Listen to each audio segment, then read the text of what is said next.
YouTube, what's up? Nitro Kid here with Got Nitro, obviously. So, the servo came in a couple weeks ago. I'm about to put that into the Nitro Stampede, and also the spur gear came in too. So, we got the spur gear. As you know, if you've been following me, my other spur gear left the chat. It's gone, stripped. It was a runaway, and so now we're gonna put this in, and then we're also gonna put this in. So stay tuned, guys. All right, YouTube. So here we are. We got our parts, and we got our car. So basically, to install this spur, it's super simple. Okay, you guys just need to undo this screw, and then on the bottom, I believe it's that screw here and that screw there. And then this whole back end will come off. Basically, the whole shock tower, battery pack, and two wheels and shocks. And it'll leave this spur exposed. So I'm gonna do that and I'll be right back. One quick thing I did wanna mention is to get to these two screws here, it's easier to take off these two screws holding on the body mounts. So, all right, guys, so I got all the bolts undone, right? Everything's coming apart. Quick thing to mention, last thing you'll need to do is take a 1.5 millimeter hex and go ahead and take this part off and it'll free. Okay, so check this out, guys. I got this undone and now it's coming apart. The whole thing is gonna come apart. So to get this done, a spur gear change, you'll need the 1.5 millimeter hex, you'll need a Phillips, and then you'll also need, let's see, something for that bolt.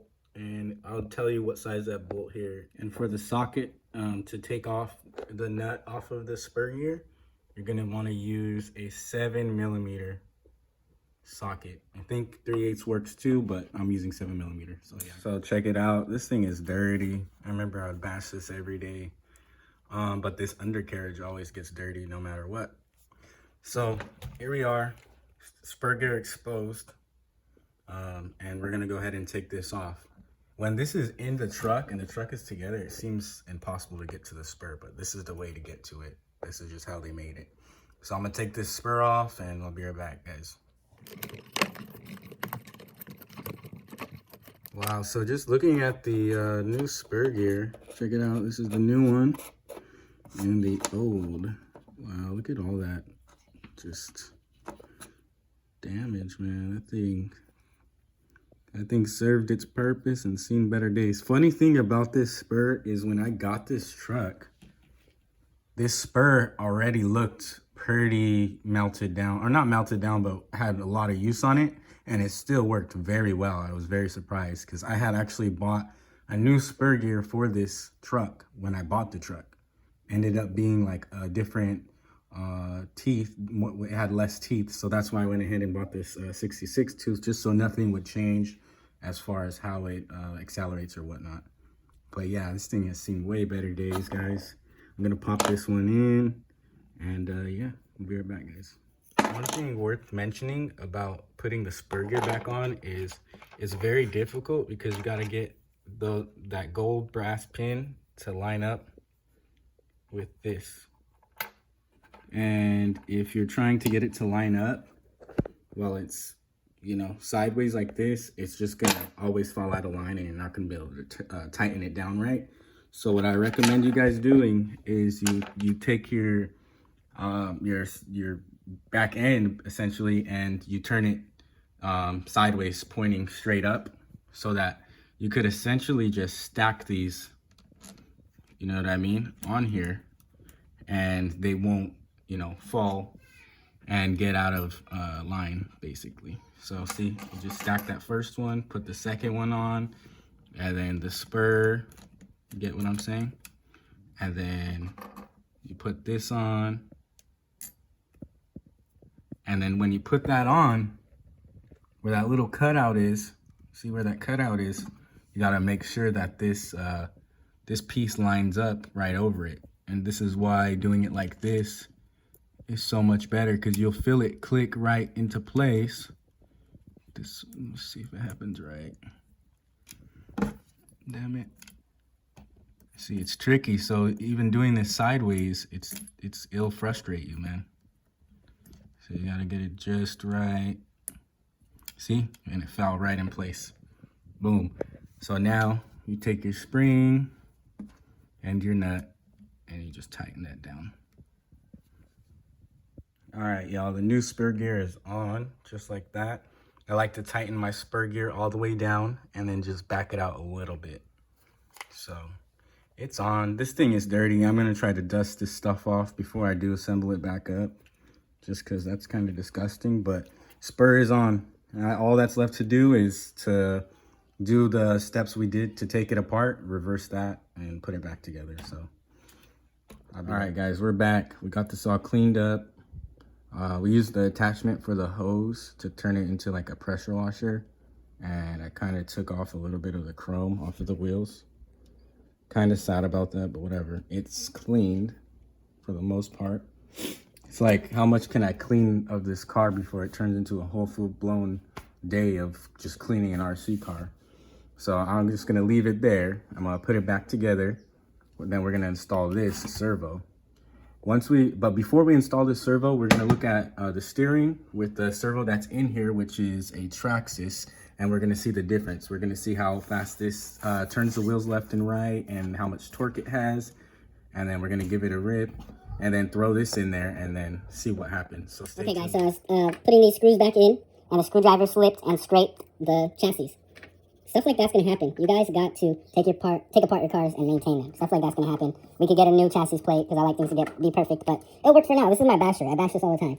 So always work on your cars, even if, you strip a screw or whatever, you're still going to gain experience. Never take your stuff to a hobby shop, guys. All right, guys, we got everything back together, and it's time for the servo. So I got the electronics on. We're going to take a look at how this performs. So,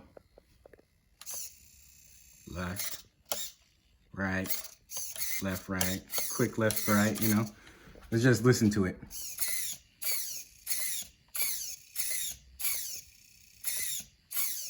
And it does turn this car when it's still at a standstill, because I'm excited to put this into my T-Max after putting this into here and seeing what the differences are, because with my T-Max, the servo doesn't turn the wheels while it's at a standstill. It's just too heavy. So I'm more excited to put this into the T-Max, but it's purple. This is purple. This is my favorite car. I love Stampedes. I have 2 of them. I want a 3rd one.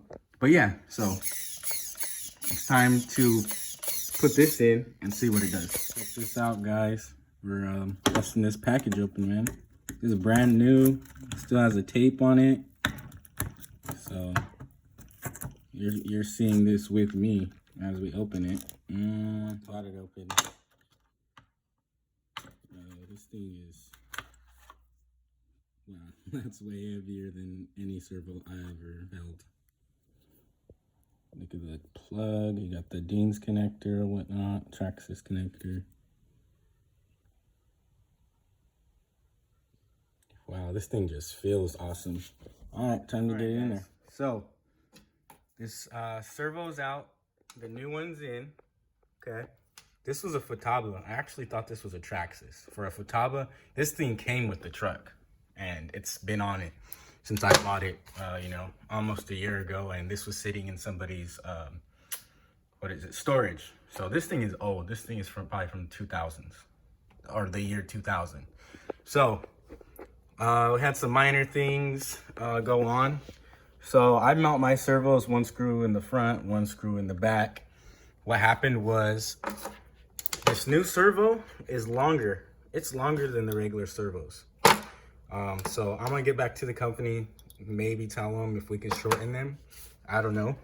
But my problem is, it was hitting right on that left side of the bottom servo where it's hitting on the shock tower. It's bending it down a little bit because I put a screw just to hold it. But if you see here, it's not flush. It's not flush. It's not sitting where it's supposed to. Where the bottom of these holes would sit flush onto the chassis of the car, it doesn't sit flush. So if you look, or you can't really tell, but this side is lower than this side. This side is just higher. it can't go all the way down because it's a longer servo. So, but yeah, other than that, I mean, it sounds great. Super responsive.